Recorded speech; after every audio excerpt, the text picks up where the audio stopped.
Bwana sawa, kwetu ni mchaka mchaka ambapo tunakukusanyia habari zote za kimichezo, lakini na habari nyingine ambazo zinajiri ndani ya mipaka ya Tanzania. Hiki ni kisima cha habari Free Media. Cha msingi ndugu na msikilizaji na mtazamaji pande popote ulipo, ni kuambie usisahau kusubscribe, kushare, kulike na kucomment ndani ya channel yetu ya Free Media.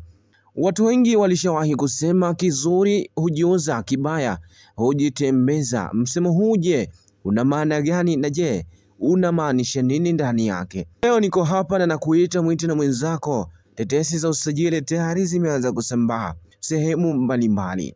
Miaka ya nyuma kadhaa ilizoeleka, Simba na Yanga ndio timu zinaweza kuingia sokoni na kutafuta wachezaji wa bei kubwa, wachezaji wenye viwango vikubwa na wachezaji wenye profaili kubwa.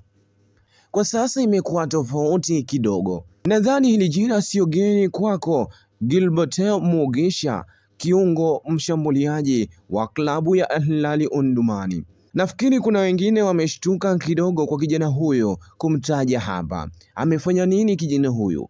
Glaudo Mugisha, winga machachari. Ukitaka kumjua vizuri, nenda mitaa ya Twiga na Jangwani, muulize Ibrahim Baka. Glaudo Mugisha ni nani? Ana majibu yote ya maswali yako. Ngoja nikupe historia kidogo ya Gilbert Mugisha, kijana machachari. Kijana huyu amezaliwa mwaka 2004 tarehe 18 Septemba. Kwa mpira wa kisasa tunaweza tukasema Gen Z kabisa. Bado anavutia na bado ana mambo mengi ya kufanya. Kijana huyu ametokea katika taifa la Burundi kwa kina Baba Mujumbura. Saido antibiotiki, dawa ya kuua vidudu vyote. Ikumbukwe Saido ni moja ya mchezaji ambaye ni mkubwa, mwenye heshima kubwa katika taifa la Burundi.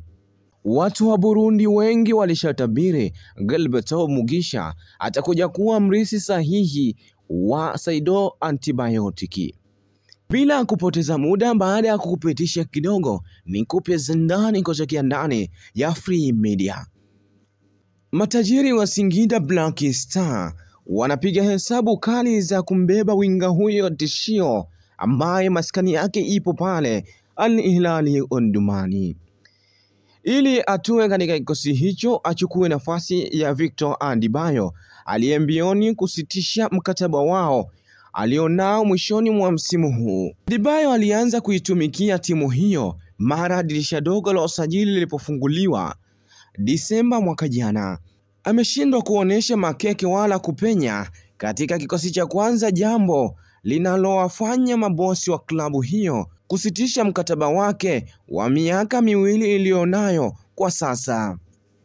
Mabosi wa Singida wanatafuta mbadala wake mapema ili kuona kama wanaweza kupata saini ya Mrundi huyo mwenye machachari kweli kweli, mwenye mkataba wa miaka mitatu kuitumikia Al Hilal Omdurman.